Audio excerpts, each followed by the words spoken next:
சிம்பிளாக ஈஸியாக 11 வகையான பொரியல் பண்ண போகிறோம். முதல்ல வெண்டைக்காய் பொரியல், 2வது வந்து பார்த்தீங்க அப்படின்னா உருளைக்கிழங்கை பயன்படுத்தி மசாலா வறுவல், 3வது பீன்ஸ் பருப்பூசலி. பர்ஃபெக்டான மெத்தடில் எப்படி பண்ணுறதுன்னு பார்க்கலாம். இதுக்கப்புறமா காளானை பயன்படுத்தி சுக்கா பண்ண போகிறோம், நம்ம சிக்கன் மட்டன் பண்ணுற மாதிரியே. அடுத்து வந்து பார்த்திங்கன்னா பீட்ரூட்டை பயன்படுத்தி சிம்பிளான பொரியல், இதில் வந்து அயன் சத்து அதிகமாக இருக்குது. அதுக்கப்புறம் பரங்கிக்காயும் நிலக்கடலையும் பயன்படுத்தி ஒரு ஹெல்தியான பொரியல், ப்ரோட்டீன் ரிச்சானது. வாழைக்காயை பயன்படுத்தி உதிரி உதிரியாக ஒரு பொரியல் பண்ண போகிறோம். இதுக்கப்புறம் எள்ளு கூட்டு, அதுவுமே வந்து நம்ம பீர்க்கங்காயை பயன்படுத்தி. சேனைக்கிழங்கு பர்ஃபெக்டாக எப்படி பண்ணுறதுன்னு பார்க்கலாம். கோவக்காயும் காலிஃப்ளவரும் பண்ண போகிறோம்.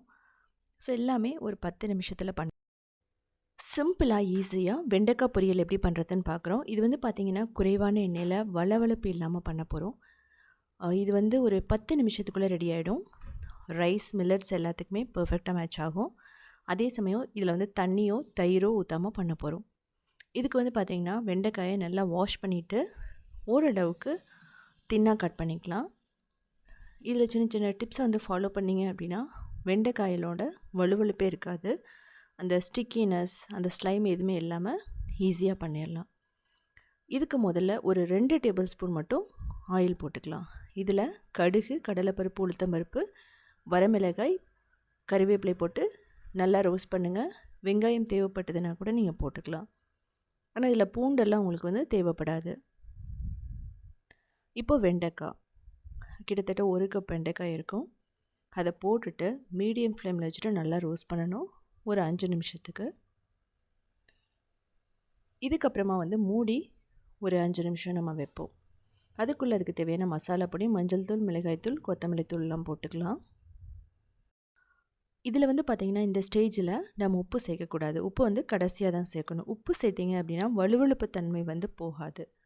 இப்போ மூடி ஒரு 5 நிமிஷம் மீடியம் ஃப்ளேம்லேயே வச்சிடலாம். அரைக்கிறதுக்கு தேங்காய், வரமிளகாய் நல்லா அரைச்சிட்டு, பொட்டுக்கடலை, அதுக்கப்புறமா பூண்டு, ஜீரகம். பொட்டுக்கடலை ரோஸ்ட் பண்ண பொட்டுக்கடலையாக இருக்கணும், கரகரப்பாக அரைச்சி எடுத்துக்கணும். இப்போ பாருங்கள் 5 நிமிஷத்துக்கு அப்புறமா மூடி எடுத்துட்டு திரும்ப நல்லா மிக்ஸ் பண்ணணும். இதுக்கப்புறமா மீடியம் ஃப்ளேமில் வச்சுட்டு அப்பப்போ நம்ம மிக்ஸ் பண்ணாவே போதும்.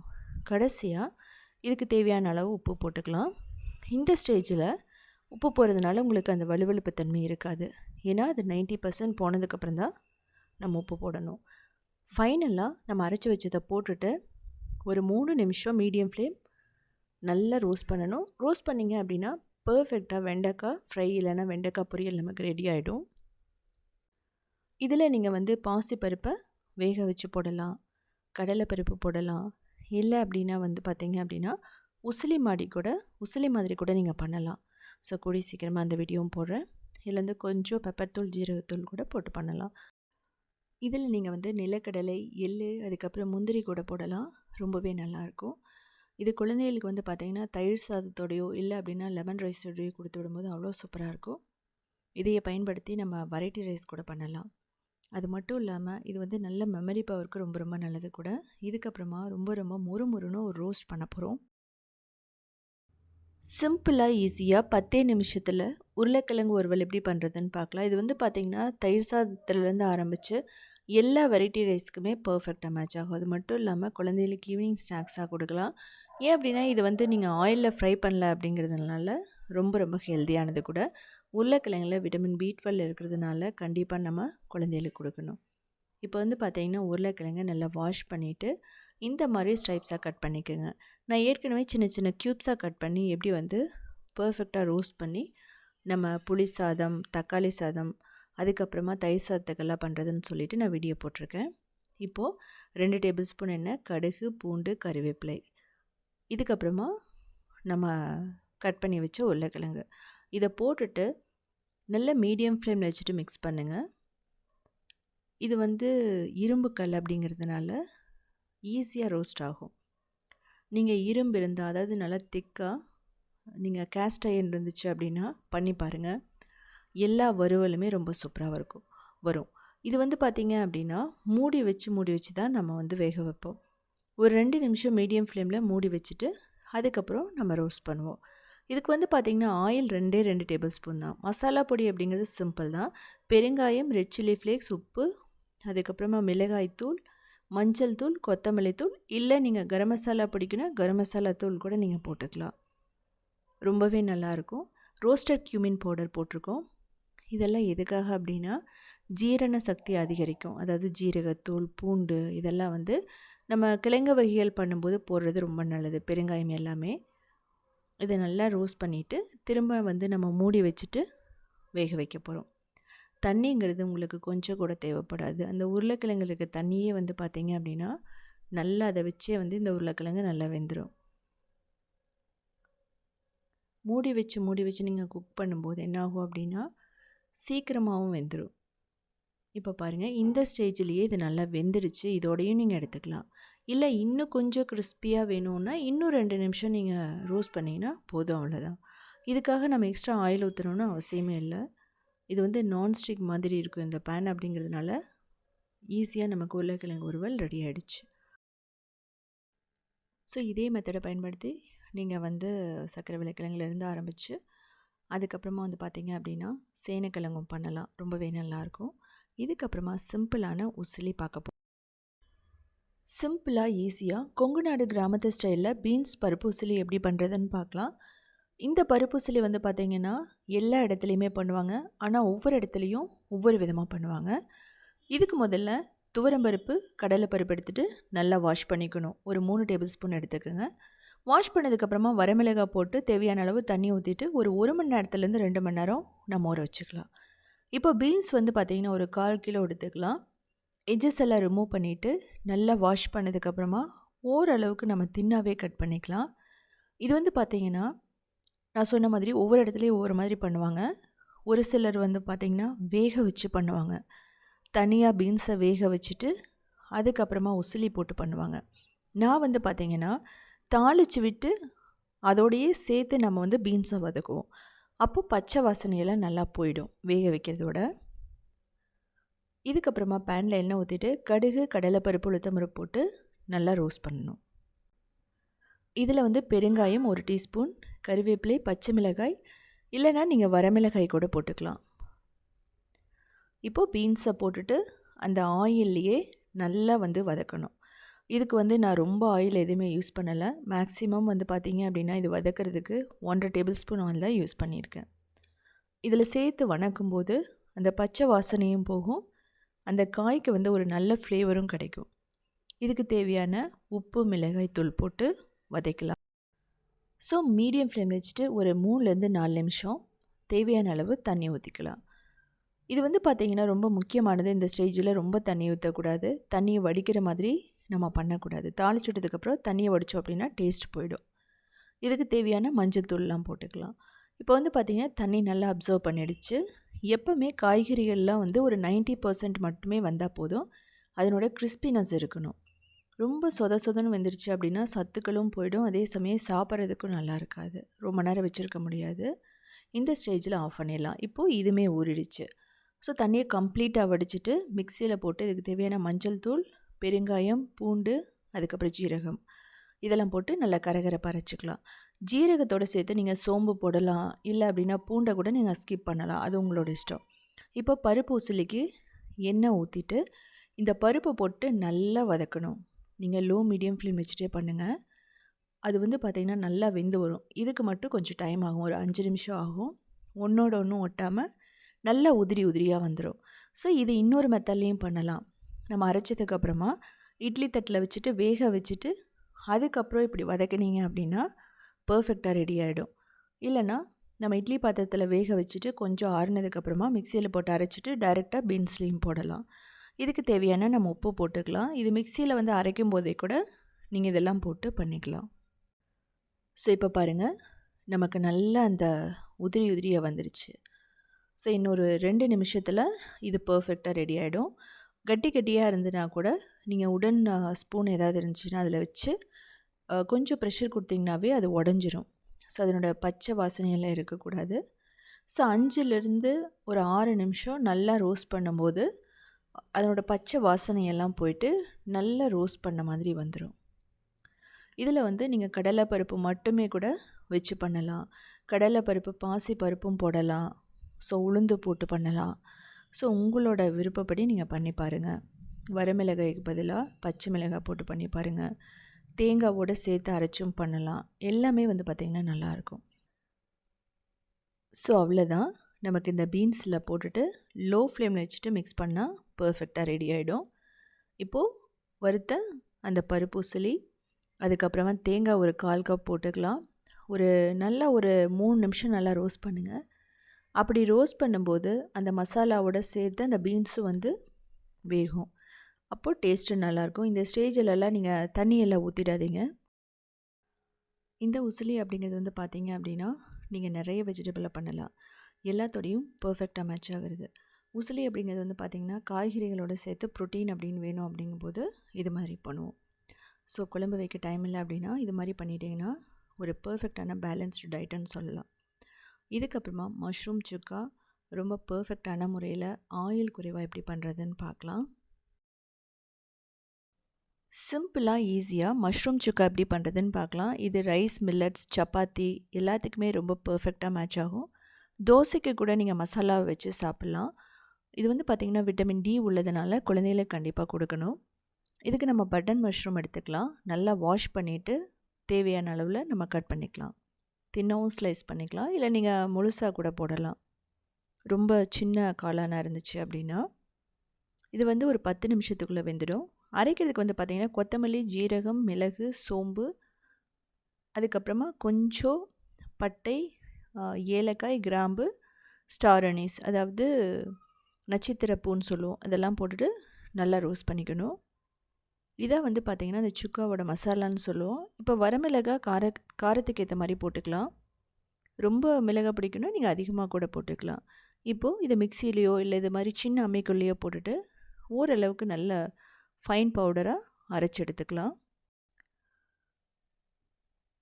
ஸோ இந்த மாதிரி பவுடராக இருந்தால் கூட ஓகே, உங்களுக்கு கொஞ்சம் கரகரப்பாக இருந்தாலுமே ரொம்பவே நல்லாயிருக்கும். இப்போது ஒரு பேனில் எண்ணெய் ஊற்றிட்டு வெங்காயம் போட்டுக்கலாம். ஒரு வெங்காயம் போட்டுட்டு நல்லா வந்து வதக்கணும். இது கொஞ்சம் வந்து லைட் பிங்காக மாறணும். அதோட பச்சை வாசனை இருக்கக்கூடாது. இதில் கறிவேப்பிலை போட்டுக்கலாம், ஒரு 2 கொத்து போட்டுக்கலாம். இதையும் நல்லா ரோஸ்ட் பண்ணிவிட்டு இஞ்சி பூண்டு விழுது ஒரு 1 டேபிள் ஸ்பூன் அதையும் போட்டு நல்லா ரோஸ்ட் பண்ணிக்கலாம். இந்த ஸ்டேஜ்லேயே அந்த வெங்காயம் நல்லா ப்ரௌன் ஆகும். நீங்கள் அரைச்சி ஊற்றிடாதீங்க, அதனோட டேஸ்ட் நல்லா இருக்காது. இப்போது நம்ம வெங்காயத்தை மஷ்ரூமை வந்து போட்டுட்டு இதையும் நல்லா ரோஸ்ட் பண்ணணும். பெரிய வெங்காயம் பிடிக்காதவங்க பெரிய வெங்காயம், சின்ன வெங்காயம் 2 மிக்ஸ் பண்ணியும் போடலாம், இல்லை சின்ன வெங்காயம் கூட நீங்கள் போட்டு பண்ணலாம். இதில் முதல்ல தண்ணி ஊற்றாமல் நல்லா ரோஸ்ட் பண்ணணும். மஷ்ரூமில் வந்து பார்த்திங்க அப்படின்னா ஏற்கனவே அதனோட தண்ணி சத்து இருக்கும். அதனால் ஃபஸ்ட்டே ஊற்றும்போது உங்களுக்கு ஃப்ளேவர் வந்து ஒரு மாதிரி நல்லா இருக்காது. நீங்கள் ரோஸ்ட் பண்ணிவிட்டு கொஞ்சமாக தண்ணி ஊற்றிட்டு வேக வைக்கணும். நம்ம பாஸ்தாக்கெல்லாம் போடும்போது தண்ணி ஊற்றி வேக வைக்க மாட்டோம், அப்படியே ரோஸ்ட் பண்ணிட்டு தான் போடுவோம். இப்போ பாருங்கள், இதுலேயே இந்த ஓரளவுக்கு தண்ணி இருக்குது. ஸோ இது நல்லா வந்து வெந்ததுக்கப்புறமா கொஞ்சம் உப்பு, மஞ்சள் தூள், மிளகாய் தூள் போட்டு ரோஸ்ட் பண்ணணும். இதுக்கப்புறம் நீங்கள் பார்த்தீங்க அப்படின்னா ஒரு 1/2 கப் தண்ணி ஊற்றுவோம், அவ்வளோதான். இது லைட்டாக மூழ்கிற அளவுக்கு இருந்தால் போதும். இல்லை தண்ணியை ஸ்ப்ரிங்கிள் பண்ணி கூட நீங்கள் வேக வைக்கலாம். குழந்தைகளுக்கும் போது கொஞ்சம் வேக வச்சு கொடுக்குறது ரொம்ப நல்லது. ஒரு 1/4 கப்லேருந்து 1/2 கப் மட்டுமே போதுமானது. இதை போட்டுட்டு இந்த தண்ணி வந்து சுண்ட வரைக்கும் நம்ம இதை வேக வைக்கணும். நீங்கள் மூடியும் வேக வைக்கலாம். இதுலேயே நல்லா சாஃப்டாக வெந்துடும். நான்வெஜ் சாப்பிடாதவங்களுக்கு கண்டிப்பாக இது மாதிரி மஷ்ரூமில் பண்ணி கொடுக்கலாம். ஏன்னா அதில் உள்ள சத்துக்கள் இதுலேயும் வரும். இப்போ பாருங்கள், தண்ணி எல்லாம் நல்லா வத்திடுச்சு, நல்லா அப்சர்வ் பண்ணிடுச்சு. இந்த ஸ்டேஜில் நம்ம அரைச்சி வச்ச அந்த மசாலா பொடி, சுக்கா மசாலா வந்து போட்டுக்கலாம். நீங்கள் மட்டன் சுக்கா அந்த மாதிரி மசாலாலாம் இருக்கும், ஆனால் நம்ம அரைச்சி போடும்போது ரொம்ப நல்லாயிருக்கும். இதோடு சேர்த்து நல்லா ரோஸ்ட் பண்ணுங்கள். அவ்வளோதான், ரொம்ப சூப்பராக ரெடி ஆகிடுச்சு. தேவைப்பட்டால் ஒரு 2 டேபிள் ஸ்பூன் நெய் கூட நீங்கள் போட்டுக்கலாம், நல்லாயிருக்கும். இது வந்து கொத்தமல்லி போடணும்னு அவசியமே இல்லை ஃபைனலாக, ஏன்னா ஃப்ளேவரை வந்து மாற்றி விட்டுரும் சுக்காவுக்கு போடும்போது. கடைசியில் வந்து பச்சை மிளகாய் மட்டும் போட்டுக்கலாம் காரத்துக்கு. ஸோ இந்த மாதிரி தான் ட்ரையாக இருக்கும். நீங்கள் சுக்காவோட குழம்பு வேணும் அப்படின்னா கொஞ்சம் தண்ணி ஊற்றி வேக வைக்கலாம். இந்த மஷ்ரூமில் வந்து பார்த்திங்கன்னா விட்டமின் டி இருக்கிறதுனால கண்டிப்பாக குழந்தைகளுக்கும் சரி பெரியவங்களும் கண்டிப்பாக எடுத்துக்கணும். அதுவுமே வந்து பார்த்திங்கன்னா எப்போவுமே கீரை வகைகளையும் மஷ்ரூம் அதெல்லாம் வந்து பார்த்திங்கன்னா கொஞ்சம் ஈவினிங் டைமில் இல்லை அதுக்குள்ளேயே சாப்பிட்றது ரொம்ப நல்லது கூட. இதுக்கப்புறமா அனீமியாக்கு ஏற்ற ஒரு பொரி. சிம்பிளாக ஹெல்த்தியாக 5 நிமிஷத்தில் பீட்ரூட் பொரியல் எப்படி பண்ணுறதுன்னு பார்க்கலாம். இது வந்து பார்த்திங்க அப்படின்னா ரொம்ப நேரம் குக் பண்ணணும்னு அவசியம் இல்லை. ரைஸ், திணை, வரகு எல்லாத்துக்குமே பர்ஃபெக்டாக மேட்ச் ஆகும். அது மட்டும் இல்லாமல் இதில் ஃபைபர் எல்லாம் அதிகமாக இருக்குது. ப்ளட் சர்க்குலேஷன், அதுக்கப்புறம் நம்ம இரத்த சோகைக்கும் வந்து பார்த்திங்க அப்படின்னா இது ரொம்ப ரொம்ப நல்லது கூட. பீட்ரூட் நார்மலே செஞ்சு கொடுத்தா குழந்தைங்க சாப்பிட மாட்டாங்க. இது வந்து கூங்கநாடு கிராமத்து ஸ்டைலில் நம்ம பண்ண போகிறோம். பீட்ரூட்டில் வந்து பார்த்திங்க அப்படின்னா விட்டமின் ஏ, சி, அதுக்கப்புறம் B6, அது மட்டும் இல்லை கேவும் இருக்குது. இதில் நீர்ச்சத்து அதிகமாக இருக்கிறதுனால வெயில் காலத்தில் கண்டிப்பாக எடுத்துக்கணும். இப்போது ஒரு பீட்ரூட் எடுத்துக்கலாம். இதை வந்து நம்ம க்யூப்ஸாக கட் பண்ணிக்கலாம். அப்படி இல்லைனா கூட நீங்கள் துருவி கூட எடுத்துக்கலாம். துருவி வந்து நீங்கள் பண்ணும்போது இன்னும் டைமே வந்து ரொம்ப கம்மியாகும். இதுலேயுமே வந்து பார்த்திங்கன்னா அயன், பொட்டாசியம், மெக்னீஷியம் எல்லா சத்துக்களுமே இருக்குது. இது வந்து சாலடாகவும் சாப்பிட்லாம். நீங்கள் பார்பாயில் பண்ணிவிட்டு சின்ன சின்ன க்யூப்ஸாக கட் பண்ணிவிட்டு லெமன், பெப்பர் அதோடு கூட சேர்த்து சாப்பிட்டா நல்லாயிருக்கும். இது வந்து பார்த்திங்க அப்படின்னா பொரியல் நல்லா டேஸ்ட்டாக இருக்கணும் அப்படின்னா நம்ம சின்ன சின்னதாக தான் கட் பண்ணி எடுத்துக்கணும். இதுக்கப்புறம் எண்ணெய் ஊற்றிக்கலாம். நீங்கள் கடலெண்ணெய், தேங்காய் எண்ணெய் எது வேணாலும் போட்டுக்கலாம். கடுகு, கடலைப்பருப்பு, உளுத்தம்பருப்பு போட்டுக்கலாம். இது வந்து லைட் ப்ரௌனாக வர வரைக்கும் நம்ம நல்லா வதக்கணும்.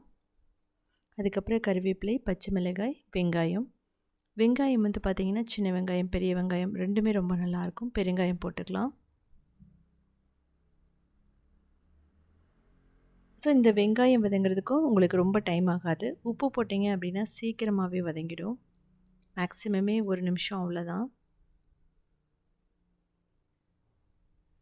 வெங்காயம் நல்லா வதக்கிட்டிங்கனாவே அந்த பொரியல் நம்ம மத்தியானம் வரைக்கும் லஞ்ச் வரைக்கும் வச்சுருக்கும் போது கெட்டு போகாது. இப்போது கட் பண்ணி வச்ச பீட்ரூட், மஞ்சள் தூள், மிளகாய் தூள்.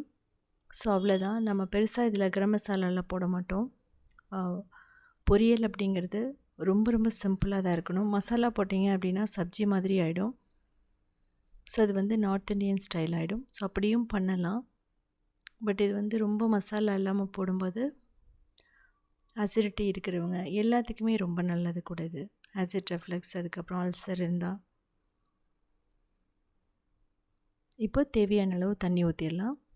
தண்ணி ஊற்றிட்டு கிட்டத்தட்ட ஒரு 4லேருந்து 5 நிமிஷம் அவ்வளோதான். அதுக்கு மேலே நீங்கள் பீட்ரூட்டை வந்து வேக வைக்கக்கூடாது. மூடி வேக வச்சுக்கலாம். இந்த தண்ணி வந்து அப்சர்வ் பண்ணிக்கும். அது வரைக்கும் நம்ம வேக வச்சா போதும். அரைக்கிறதுக்கு தேங்காய், அதுக்கப்புறமா ஜீரகம், நிலக்கடலை, வறுத்த நிலக்கடலை, அதுக்கப்புறமா மிளகாய் அரைச்சிக்கலாம். தேவைப்பட்டால் நீங்கள் பூண்டு கூட போட்டு அரைச்சிக்கலாம். இப்போ பார்த்தீங்கன்னா தண்ணி அப்சர்வ் பண்ணிடுச்சு. ஸோ இதுக்கப்புறம் நம்ம அந்த தேங்காய் அரைச்சி வச்சதை போட்டு மிக்ஸ் பண்ணதுக்கப்புறம் ஆஃப் பண்ணிவிடுவோம். இதுக்கு ஃபைனலாக கொத்தமல்லி எல்லாம் தேவையில்லை. தேவைப்பட்டால் நீங்கள் போட்டுக்கலாம். கொத்தமல்லி போடும்போது கொஞ்சம் ஃப்ளேவர் வந்து மாறும்.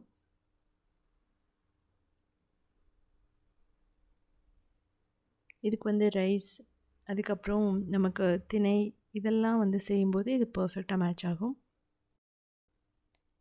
இதுலேயே வந்து பார்த்திங்க அப்படின்னா பொடி பொடியாக கேரட், அதுக்கப்புறம் உருளைக்கிழங்கு, சர்க்கரை கிழங்கு, அப்படி இல்லைன்னா நம்ம ஒயிட் பம்கின் இருக்கும், முள்ளங்கி இருக்கும், அதுக்கப்புறம் எல்லோ பம்கின், அரசாணிக்காய் இதெல்லாம் வந்து பொடி பொடியாக கட் பண்ணி போட்டு பண்ணலாம். அதுவுமே நல்லாவே இருக்கும். ஸோ இது வெறுமனே நீங்கள் வந்து பாயில் பண்ணிவிட்டு கொஞ்சம் லெமன் ஜூஸ் விட்டுட்டு நம்ம சாலட் மாதிரி கூட சாப்பிடலாம். வெயிட் லாஸ்க்கு அவ்வளோ சூப்பரான ஒரு சாலட் அப்படின்னா அது வந்து பீட்ரூட் தான். இதோடையே சேர்த்து நீங்கள் வந்து உருளைக்கிழங்கு, அதுக்கப்புறமா கேரட் எல்லாம் போடும்போது உங்களுக்கு கார்போஹைட்ரேட்டும் வந்துடும். அனிமியாக இருக்கிறவங்களுக்கு ரொம்ப ரொம்ப பர்ஃபெக்டாக இருக்கும். இதோடு சேர்த்து நீங்கள் மாதுளையெல்லாம் கூட சாப்பிட்லாம். இது வந்து ரைஸ்க்கு வந்து அவ்வளோ பர்ஃபெக்டாக மேட்ச் ஆகும். அதே மாதிரி சிறுதானியத்துக்கும் நல்லாயிருக்கும். இதுக்கப்புறமா வந்து பார்த்திங்க அப்படின்னா நம்ம பரங்கிக்காயை வச்சு ரொம்ப ரொம்ப ஒரு சிம்பிளான பொரியல், அது ரொம்ப ஹெல்த்தியாக குறைவான ஆயில் வச்சு எப்படி பண்ணுறதுன்னு பார்க்கலாம். ரொம்ப டேஸ்டான அரசாணிக்காய், அதாவது பரங்கிக்காய் பொரியல்னு சொல்லுவோம். ஒவ்வொரு இடத்துலையும் ஒவ்வொரு மாதிரி சொல்லுவாங்க. இப்போ வந்து இதுக்கு எண்ணெய் ஊற்றிக்கலாம். இதுக்கப்புறமா கடுகு, உளுத்தம்பருப்பு, கடலைப்பருப்பு இதை வந்து லைட் ப்ரௌனாக வர வரைக்கும் நல்லா வதக்கி எடுக்கணும். இது வந்து பார்த்திங்க அப்படின்னா கிட்டத்தட்ட 5 நிமிஷம்தான் ஆகும். இது வந்து வெந்து வர்றதுக்கு. கறிவேப்பிலையும் வெங்காயம் போட்டுக்கலாம். வெங்காயம் பிடிக்காதவங்க நீங்கள் ஸ்கிப் பண்ணிக்கலாம். இது வந்து பார்த்திங்கன்னா நல்லா வந்து வதங்கணும், அப்போ தான் கெட்டு போகாமல் இருக்கும். இப்போ உப்பு தேவையான அளவு, மஞ்சள் தூள், அதுக்கப்புறம் கொஞ்சமாக மிளகாய் தூள் போட்டுக்கலாம். ஸோ நீங்கள் காரத்துக்கு ஏற்ற மாதிரி நீங்கள் மிளகாய் தூள் போட்டுக்கணும். காரம் பிடிக்குன்னா நீங்கள் 1 டேபிள் ஸ்பூன் கூட போட்டுக்கலாம். ஸோ இதுக்கப்புறமா நம்ம வந்து அரசாணிக்காய் போட போகிறோம். கிட்டத்தட்ட ஒரு அரைக்காயை நான் வந்து நல்லா வாஷ் பண்ணிவிட்டு தோலெல்லாம் எடுத்துகிட்டு கட் பண்ணி வச்சுருக்கேன். இந்த அளவுக்கு இருந்தால் உங்களுக்கு பர்ஃபெக்டாக இருக்கும். அதே சமயம் இது வந்து பார்த்திங்க அப்படின்னா ரொம்ப நேரம் ஆகாது வேகிறதுக்கு. கிட்டத்தட்ட 5 நிமிஷத்துலேயே நீங்கள் மீடியம் டு ஹையில் வச்சிங்கன்னா பர்ஃபெக்டாக வெந்துடும். இதுக்கப்புறமா தேவையான அளவு தண்ணி ஊற்றிக்கலாம். தண்ணி ஊற்றிட்டு நீங்கள் மூடி வேக வைக்கணும். அப்போ தான் கொஞ்சம் சீக்கிரமாக வேகும். இதில் வந்து பார்த்திங்கன்னா பெருசாக மசாலாலாம் எதுவும் போட மாட்டோம். நம்ம கடைசியாக தேங்காய் வந்து நம்ம அரைச்சி ஊற்றுவோம், அவ்வளோதான். இதுக்கு வந்து தேங்காய், வரமிளகாய், கொஞ்சம் ஜீரகம் முதல்ல அரைச்சிட்டு அதுக்கப்புறம் நிலக்கடலை, வறுத்து நிலக்கடலை போட்டு அரைச்சிட்டு நம்ம ஃபைனலாக அதில் போட்டுருவோம். இப்போ பாருங்கள், நமக்கு பச்சை மிளகாய் நான் போட்டிருக்கேன். இது வந்து காரத்துக்காக நல்ல டேஸ்ட்டாகவும் இருக்கும். இந்த அரசாணிக்காய் ஸ்வீட்டாக இருக்கும். அதே சமயம் இந்த காரம் பச்சை மிளகாய் போடும்போது நல்லா ஸ்வீட் எடுத்து கொடுக்கும். இப்போ வேகலைன்னா எக்ஸ்ட்ரா தண்ணி ஊற்றிடுங்க. தண்ணி ஊற்றி திரும்ப மூடி வச்சிடலாம். இப்போ தண்ணி எல்லாம் அப்சர்வ் பண்ணிக்கிச்சு, எல்லா தண்ணியுமே. இப்போது இது வந்து பார்த்திங்க அப்படின்னா நல்லா வெந்துடுச்சு. அதே சமயம் ரொம்ப வந்து சொதன்னு ஆகலை. இந்த மாதிரி பதம் இருக்கணும். அப்போ தான் நமக்கு அந்த அரசாணிக்காய் பொரியல், பம்கின் பொரியல் அவ்வளோ டேஸ்ட்டாக இருக்கும். ஃபைனலாக அந்த தேங்காய், நிலக்கடலை, வறுத்து வச்ச நிலக்கடலையெல்லாம் நம்ம அரைச்சி வச்சுருந்தோம், அதையும் கொத்தமல்லியும் போட்டோம் அப்படின்னா பர்ஃபெக்டாக நமக்கு ரெடி ஆகிடும். இதில் நிலக்கடலை போடுறதுனால நல்ல ப்ரோட்டீன் அதிகமாக கிடைக்கும். அது மட்டும் இல்லாமல் டேஸ்ட் வந்து நல்லாயிருக்கும். இது போட்டதுக்கப்புறம் நீங்கள் 1 நிமிஷம் மட்டும் வதக்கினா போதும். அதுக்கப்புறம் எடுத்து வச்சிடலாம். நீங்கள் செக் பண்ணி பார்த்தா தெரியும், நல்லா சாஃப்டாக வெந்துடுச்சு.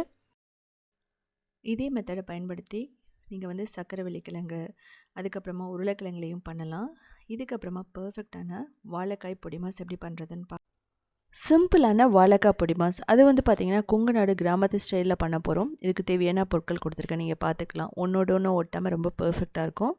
இதுக்கு முதல்ல ஒரு பவுலில் தண்ணி எடுத்துகிட்டு உப்பு, எண்ணெய் ஊற்றிக்கலாம்.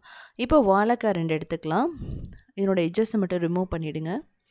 ஏன் வந்து தண்ணியில் ஆயில் ஊற்றுறோன்னா, இந்த வாழைக்காய் போட்டு வேக வைக்கும்போது அதனோட பசை அப்படியே வந்து அந்த பாத்திரத்தில் பிடிச்சிக்கும். ஸோ அதனால தான் அப்படி பண்ணுறோம். இப்போ க்ளீன் பண்ணுறது வந்து பார்த்திங்கன்னா ரொம்ப ஈஸியாகிடும். இப்போ இதில் போட்டுட்டு நம்ம இதை வந்து வேக வைக்கணும். கிட்டத்தட்ட 99% வேக வச்சிடணும். நல்லா வெந்துடணும். அவ்வளோதான், ஒரு 5 நிமிஷத்துக்குள்ளேயே வந்து வெந்துடும். இது வந்து பார்த்திங்கன்னா மீடியம் டு ஹையில் வச்சு வேக வைங்க. நம்ம தோல் எடுத்துகிட்டு பண்ணலாம். பட் நீங்கள் தோலோடு பண்ணும்போது அதனோட சத்துக்கள் வந்து அப்படியே இருக்கும். ஸோ இந்த வாழைக்காய் வந்து வேக வைக்கும்போது பார்த்திங்கன்னா இந்த மாதிரி நமக்கு அந்த பிளாக்காக வரும். ஸோ அது வாழைக்காய்க்கு உண்டான அந்த தன்மை. நீங்கள் வேக வைக்கலாம், ப்ரெஷர் குக்கரில் வைக்கலாம், ஸ்டீம் பண்ணலாம், உங்களோட இஷ்டம் தான். இப்போ வந்து பார்த்திங்கன்னா இந்த தோலை ரிமூவ் பண்ணிடலாம். தோலை ரிமூவ் பண்ணுறது ரொம்ப ஈஸி தான். ஸோ ரொம்ப பர்ஃபெக்டான நமக்கு வாழைக்காய் ரெடி ஆகிடுச்சு. இதில் வந்து நம்ம கோஃப்தா பண்ணலாம், குழம்புல போடலாம். ஸோ நிறைய விஷயங்கள் வந்து உருளைக்கிழங்குக்கு ஆல்டர்னேட்டிவாக நம்ம வாழைக்காய் யூஸ் பண்ணலாம். இப்போ நம்ம கொஞ்சம் ஆற வச்சிடணும். சூடாக இருக்கும்போது நீங்கள் இதை பண்ணாதீங்க, ரொம்ப ஒட்டின மாதிரி இருக்கும். இப்போ கொஞ்சம் ஒரு 5 நிமிஷம் ஆறுனதுக்கப்புறம் அந்த பெரிய துருவுறது இருக்கும், அதில் வந்து நம்ம பெருசாக துருவிக்கலாம். ரொம்ப பொடி பொடியாக துருவணும்னு அவசியம் இல்லை. இப்படி எல்லாத்தையுமே நம்ம துருவி எடுத்து வச்சுக்கலாம். பொடி மாஸ் அப்படிங்கிறது வந்து பார்த்திங்க அப்படின்னா உருளைக்கிழங்குல பண்ணுவாங்க. பட் நாம் வந்து பண்ணுறது வாழைக்காயில். மில்லட்ஸுக்கு வந்து பார்த்திங்கன்னா இதை போட்டு சாப்பிடும்போது அவ்வளோ சூப்பராக இருக்கும். ஸோ எதுவுமே இல்லைங்கும்போது சப்பாத்திக்கு கூட நீங்கள் இதை வச்சு சாப்பிட்லாம், கொஞ்சம் எக்ஸ்ட்ரா மசாலா போட்டால். இப்போது ஆயில் ஊற்றிட்டு கடுகு, கடலைப்பருப்பு, உளுத்தம்பருப்பு, ஜீரகம், கொஞ்சம் பெருங்காயம், அவ்வளோதான். இதுக்கப்புறமா இதை வந்து நல்லா வறுக்கணும், கொஞ்சம் ப்ரௌன் ஆகணும். இதுக்கப்புறம் வெங்காயம், பூண்டு, அதுக்கப்புறம் கருவேப்பிலை, பச்சை மிளகாய், இதெல்லாம் நம்ம ஏன் போடுறோம் அப்படின்னா, இந்த பூண்டு போடுறது வந்து அதனோட வாயு தன்மை வந்து எடுக்கிறதுக்காக. நல்லா வெங்காயம் வதங்கணும். நீங்கள் உப்பு போட்டுட்டு நல்லா வதக்கிடுங்க. இதில் வந்து பார்த்திங்கன்னா பெரிய வெங்காயம் போடலாம், சின்ன வெங்காயம் போடலாம், தேவைப்பட்டால் நீங்கள் இஞ்சி கூட போட்டுக்கலாம் துருவி. அதுவும் வந்து பார்த்திங்கன்னா ஃப்ளேவர் நல்லா தான் இருக்கும். இதில் தக்காளி எல்லாம் போட மாட்டோம். இப்போது மஞ்சள் தூள், அதுக்கப்புறம் கரம் மசாலா தூள், ரோஸ்டட் கியூமின் பவுடர், மிளகாய் தூள், கொத்தமல்லி தூள், try mango powder. Try mango powder வந்து ஆப்ஷனல் தான். உங்களுக்கு லெமன் இருந்ததுன்னா லெமனை பிழிஞ்சு விட்டுக்கலாம். இப்போ கொஞ்சம் தண்ணி ஊற்றிக்கலாம், ஏன்னா அந்த மசாலாவெல்லாம் நல்லா வதங்கணும். ஸோ கொங்குநாடு கிராமத்தில் ட்ரை மேங்கோ பவுடர் பெருசாக யூஸ் பண்ண மாட்டாங்க. லெமன் வந்து போடுவாங்க, அதுவும் ஃபைனலாக தான் பிழிஞ்சு விடுவாங்க. ஸோ லெமன் இல்லைங்கிறதுனால நான் ட்ரை மேங்கோ பவுடர் யூஸ் பண்ணியிருக்கேன். இப்போது மசாலாலாம் நல்லா வதங்கினதுக்கப்புறமா துருவி வச்ச வாழைக்காய் போடுறோம்.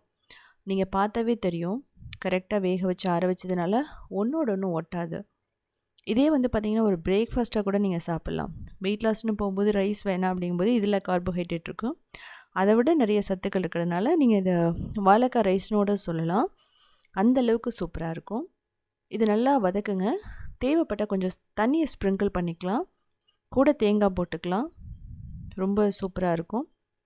இது வந்து பார்த்திங்கன்னா வதக்கும்போது நீங்கள் மீடியம் டு ஹையில் வச்சு வதக்கலாம், ஒன்றும் பிரச்சனை இல்லை. ரொம்ப லோ ஃப்ளேமில் நீங்கள் வதக்கணும்னு அவசியம் இல்லை. ஸோ இதுக்கப்புறம் ரொம்ப பெருசாக எதுவுமே இருக்காது. கசூரி மேத்தி போடுவோம், அதுக்கப்புறம் கொத்தமல்லி.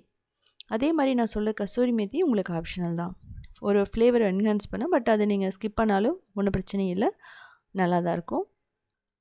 இதே மெத்தடில் நான் கூடிய சீக்கிரமாக வாழைக்காய் பொரியலும் பண்ண போகிறேன், அதாவது பொடி மாசுன்னு சொல்லலாம். இது நீங்கள் எந்த வெஜிடபிள் எடுத்தாலுமே ரொம்ப ஈஸியாக பண்ணக்கூடியது பொடி மாஸ். இது வந்து நமக்கு வந்து தோரன், அதாவது பொரியல் மாதிரியே தான் இருக்கும், ஆனால் சிம்பிளான ப்ரொசீஜர். இதுக்கப்புறமா பீர்க்கங்காய் எள்ளு கூட்டு எப்படி பண்ணுறதுன்னு பீர்க்கங்காய் எள்ளு கூட்டு எப்படி பண்ணுறதுன்னு பார்க்கலாம். ரொம்ப ரொம்ப சிம்பிளானது. இதில் வந்து பார்த்திங்க அப்படின்னா ரொம்ப ரொம்ப ஹெல்த் பெனிஃபிட்ஸ் நிறையா இருக்குது. இந்த பீர்க்கங்காய் சாப்பிடாத குழந்தைய கூட இது மாதிரி செஞ்சு கொடுத்தா சாப்பிட்ருவாங்க. இது வந்து கொங்குநாடு கிராமத்தில் பண்ணுறது. முதல்ல கழுவிட்டு தோல் எடுத்துடலாம். இதில் வந்து ஹார்டான பார்ட் மட்டும் எடுங்க, எல்லா தோலையும் எடுத்துடாதீங்க. அதுக்கப்புறம் சின்ன சின்ன க்யூப்ஸாக வந்து கட் பண்ணிக்கலாம்.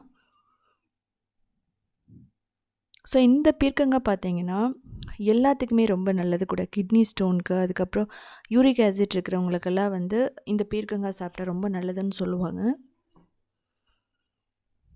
ஸோ இது மாதிரி சின்ன சின்னதாக நீங்கள் கட் பண்ணிக்கோங்க, அப்போ தான் வந்து குழந்தைங்க சாப்பிடுவாங்க. ஒரு 2 டேபிள் ஸ்பூன் ஆயில் போட்டுட்டு கடுகு, உளுத்தம்பருப்பு, கடலப்பருப்பு. ஸோ நான் வந்து பார்த்திங்கன்னா எல்லா ரெசிபீஸ்லையுமே ஆயில் கம்மியாக தான் யூஸ் பண்ணியிருப்பேன். இப்போ கறிவேப்பிலை, பச்சை மிளகாய், அதுக்கப்புறம் பெருங்காயம். வெங்காயம் போடணுன்னா நீங்கள் போட்டுக்கலாம், பூண்டு வெங்காயம் எல்லாம். இப்போது நம்ம அந்த கட் பண்ணி வச்சுருந்த பீர்க்கங்காயை போட்டுக்கலாம். போட்டுட்டு மஞ்சள் தூள், மிளகாய் தூள், கொத்தமல்லி தூள் இதெல்லாம் போட்டுட்டு ஒரு 3 நிமிஷம் நல்லா வதக்கணும். அந்த பீர்க்கங்காயோட பச்சை வாசனை போகணும். ஸோ இந்த மிளகாத்தூள் எல்லாமே வந்து நீங்கள் காரத்துக்கு ஏற்ற மாதிரி போட்டுக்கலாம். இப்போ நான் கொத்தமல்லி தூள் போடுறேன். ஸோ உங்களுக்கு ஃப்ளேவருக்கு ஏற்ற மாதிரி நீங்கள் கரம் மசாலா இல்லை வீட்லேயே ஏதாவது மசாலா அரைச்சி வச்சுருந்தீங்கன்னா சாம்பார் பொடி எது வேணாலும் போடலாம். ஸோ வந்து நல்லா நீங்கள் வதக்குங்க, ஒரு மீடியம் டு ஹையில் வச்சு வதக்கலாம். ஸோ இதுலேயே தண்ணி வந்து விடும். ஸோ இப்போ தண்ணி ஊற்றிட்டு தேவையான அளவு நம்ம மூடி வச்சுட்டு வேக வைக்க போகிறோம். டேஸ்ட் வந்து பார்த்திங்கன்னா ரொம்ப ரொம்ப ரொம்ப யூனிக்காக இருக்கும். இது வந்து கொங்குநாடு கிராமத்தில் மட்டும்தான் பண்ணுவாங்க, இது மாதிரி எள்ளு கூட்டலாம். இப்போ எள்ளு வந்து நம்ம ரோஸ்ட் பண்ணிக்கலாம். ஒரு 1.5 டேபிள் ஸ்பூன் எள்ளு ஒரு நிமிஷத்துக்குள்ளே நல்லா ரோஸ்ட் ஆகிடும். இப்போ நம்ம தேங்காய் எடுத்துக்கலாம். நீங்கள் துருவி வச்சிங்கன்னா ஒரு 2லேருந்து 3 டேபிள் ஸ்பூன். ஸோ இதெல்லாமே வந்து ஆப்ஷனல் தான். தேங்காய் எல்லாமே எள்ளு மட்டுமே போட்டு ரோஸ்ட் பண்ணி அரைச்சி பண்ணலாம். இதெல்லாம் நல்லாயிருக்கும் அப்படிங்கிறதுனால வந்து நான் போடுறேன். ட்ரெடிஷ்னலாக தேங்காய் போடுவாங்க.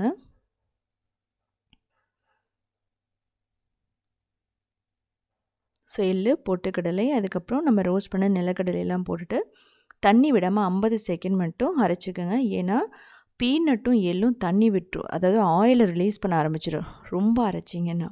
நமக்கு கரகரப்பாக மட்டும்தான் இருக்கணும், பேஸ்ட்டாக தேவையில்லை. இப்போது இதில் ஊற்றிட்டு நல்லா மிக்ஸ் பண்ணதுக்கப்புறம் நம்ம ஆஃப் பண்ணிடலாம்.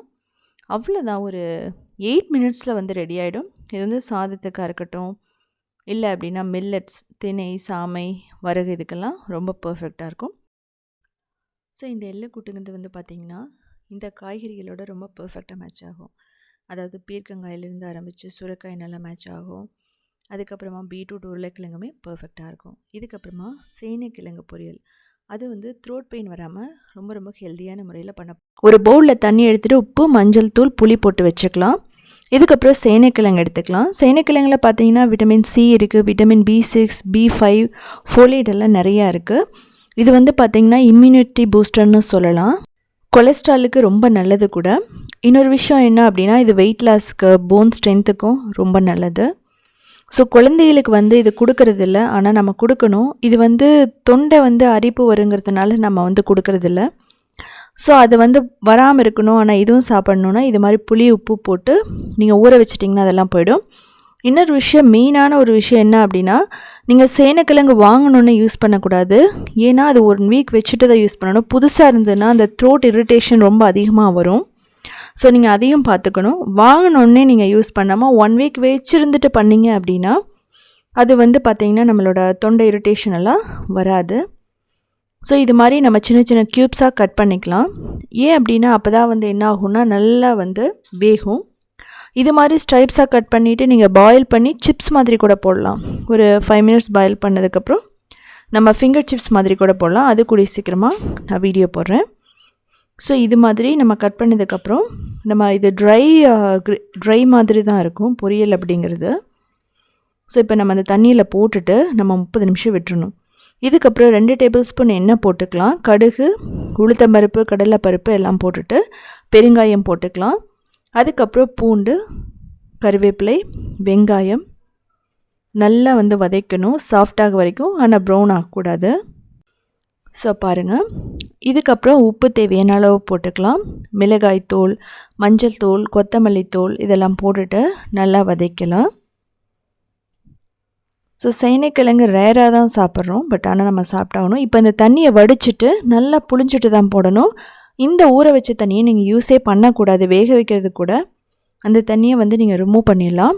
இப்போ 3 நிமிஷம் நல்லா வந்து வதக்கணும். அதுக்கப்புறமா நம்ம தேவையான அளவு தண்ணி ஊற்றிட்டு நல்லா மூடி வச்சு குக் பண்ண போகிறோம். ஸோ இதுலேயே வந்து பார்த்திங்கன்னா நல்லா ரோஸ்ட் ஆகிடும். ஸோ தேவையான அளவு தண்ணி ஒரு 1.5 கப்லேருந்து 2 கப் தண்ணி ஊற்றலாம். ஸோ பாருங்கள், நல்லா கொதிக்கும் போது மூடி வச்சு ஒரு 8 நிமிஷம் தண்ணி எல்லாம் அப்சர்வ் பண்ண வரைக்கும் ஸோ மிக்ஸ் பண்ணி பாருங்கள். வெந்திருந்ததுன்னா சரி, வேகலைன்னா திரும்ப நீங்கள் மூடி வைங்க. தேவைப்பட தண்ணியும் ஊற்றிக்கலாம், ஒன்றும் பிரச்சனை இல்லை. புளி இல்லாதவங்க நீங்கள் லெமன் போட்டுக்கலாம், ஒன்றும் பிரச்சனை இல்லை. இன்னும் 3 நிமிஷம் இது குக் ஆகணும். ரொம்ப முக்கியமான விஷயம், இதை வந்து நல்லா சாஃப்டாக வரைக்கும் வேக வச்சு தான் சாப்பிட்ணும். ஸோ பாருங்கள், அதுக்கப்புறம் தேங்காய் போட்டுக்கலாம். நீங்கள் மற்ற காய்கறிகள் வேக வைக்கிற மாதிரி, அவரைக்காயில் வேக வைக்கிற மாதிரி நீங்கள் வந்து பாதியில் வேக வைக்கக்கூடாது. நல்லா வெந்ததுக்கப்புறம் தான் சாப்பிட்ணும். கொத்தமல்லி போட்டு ஆஃப் பண்ணிடலாம்.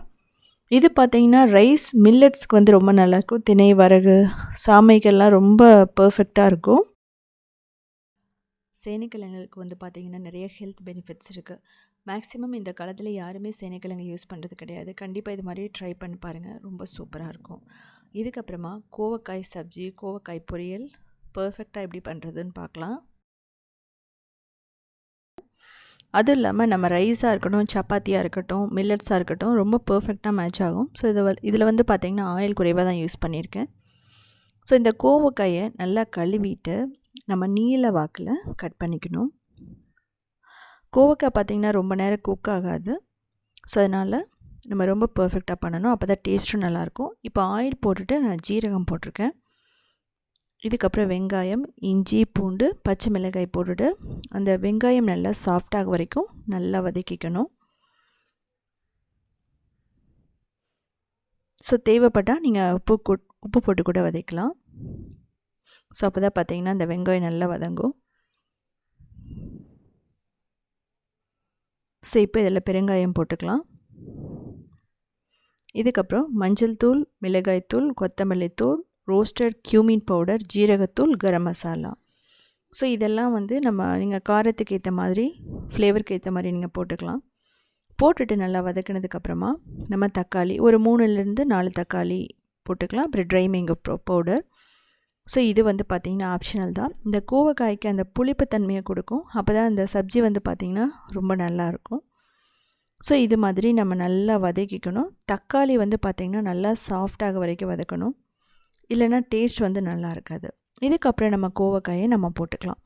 கோவக்காயை போட்டுட்டு இந்த மசாலாவோடு சேர்ந்து ஒரு 3 நிமிஷம் நல்லா வறுக்கணும். இந்த டைமில் பார்த்திங்கன்னா நீங்கள் தேவைப்பட்டால் கொஞ்சம் ஆயில் கூட விட்டுக்கலாம். ஆயிலோ இல்லை கீயோ நெய்யோ விட்டுட்டு நம்ம நல்லா ரோஸ்ட் பண்ணலாம். பட்டர் கூட பார்த்திங்கன்னா நல்லா தான் இருக்கும். ஸோ குழந்தைகளுக்கும் போது எக்ஸ்ட்ரா ஒரு டேபிள் ஸ்பூன் நெய் இல்லைனா பட்டர் போட்டு நீங்கள் இதை வந்து வறுத்தீங்க அப்படின்னா டேஸ்ட் வந்து ரொம்ப நல்லாயிருக்கும். இல்லைன்னா ஆயிலில் கூட தனியாக ஃப்ரை பண்ணி கூட நீங்கள் போடலாம்.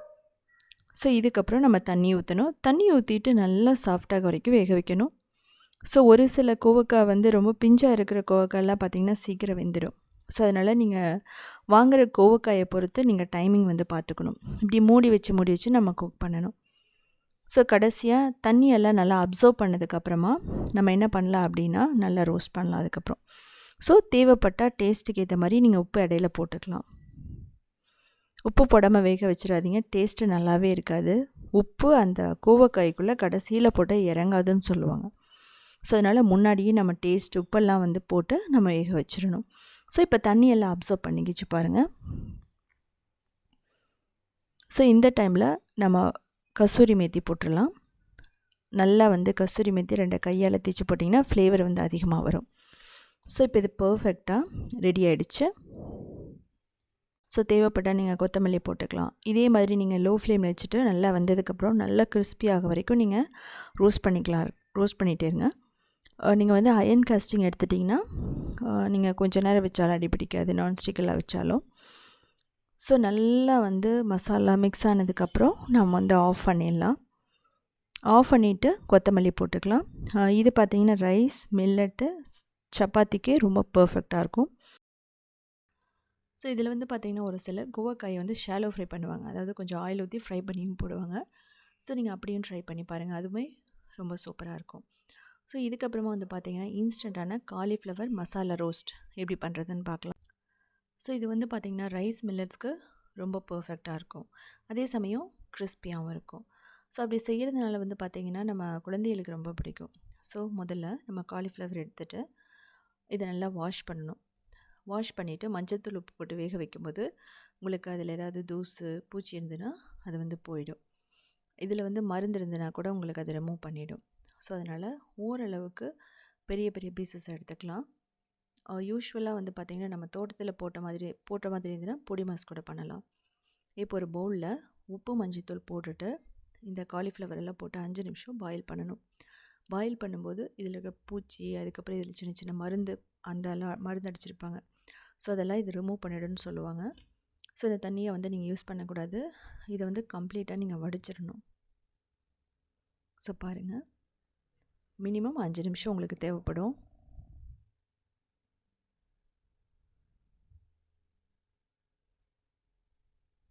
இப்போது நல்லா வெந்துருச்சு. நம்ம ஆஃப் பண்ணிவிட்டு தண்ணியை கம்ப்ளீட்டாக வடிச்சிடலாம். கோல்டு வாட்டர் கூட எக்ஸ்ட்ரா நீங்கள் ஊற்றலாம் இதை ரிமூவ் பண்ணுறதுக்காக. இப்போது பேனில் எண்ணெய் ஊற்றிட்டு ஜீரகம் போட்டுக்கலாம், இஞ்சி, பூண்டு, அதுக்கப்புறமா பச்சை மிளகாய், கறிவேப்பிலை, பெருங்காயம் போட்டு நல்லா ரோஸ்ட் பண்ணணும். கடுகு பிடிக்கும்னு நினைக்கிறவங்க கடுகோட போட்டுக்கலாம். இல்லையே மஞ்சள் தூள், மிளகாய்த்தூள், கொத்தமல்லி தூள், கொஞ்சம் ரோஸ்ட் பண்ண ஜீரகத்தூள், கரம் மசாலா தூள், ட்ரை மிங்க பவுடர், கசூரி மேத்தி, உப்பு இதெல்லாம் போட்டுட்டு நல்லா ரோஸ்ட் பண்ணணும்.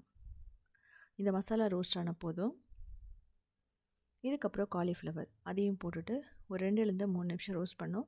நான் ஆயில் குறைவாக தான் யூஸ் பண்ணியிருக்கேன். நீங்கள் தேவைப்பட்டால் அதிகமான ஆயில் கூட யூஸ் பண்ணிக்கலாம். ஒரு 2 டேபிள் ஸ்பூன் கூட நீங்கள் யூஸ் பண்ணி பாருங்கள். இப்போது ஒரு 2லேருந்து 3 நிமிஷம் ரோஸ்ட் பண்ணிச்சு அப்படின்னா ரொம்ப சூப்பராக ரோஸ்ட் ஆகிடும். மசாலா பொடி ட்ரை ஆகிற மாதிரி இருந்ததுன்னா ஒரு 1/4 கப் தண்ணியை ஊற்றிட்டிங்க அப்படின்னா மசாலா அந்த காலிஃப்ளவரோட நல்லா கூட்டாயிடும். ஸோ ஃபைனலாக கொத்தமல்லி போட்டால் அவ்வளோதான். தேங்காய் விருப்பப்படுறவங்க தேங்காய் போட்டுக்கலாம். ஸோ ரொம்ப மணமாக இருக்கும். ஸோ இதே மாதிரி சிம்பிளான யூனிக்கான ரெசிபீஸ் வேணும்னா நீங்கள் உத்தமி கிச்சனை ஃபாலோ பண்ணலாம். க்ரியேட்டிவ் வேர்ல்ட்னு இன்னொரு சேனல் இருக்குது, அதுலேயுமே 2000 ரெசிபீஸ் இருக்குது. அது மட்டும் இல்லாமல் சவுத் இண்டியன் ஃபுட் ஸ்டார்ட்ங்கிற வெப்சைட்டையும் 15 இயர்ஸ்க்கு மேலே ரன் பண்ணிகிட்ருக்கோம். கிட்டத்தட்ட 8000 ரெசிபீஸ் இருக்குது. ஸோ பார்த்துட்டு கமெண்ட் பண்ணுங்கள்.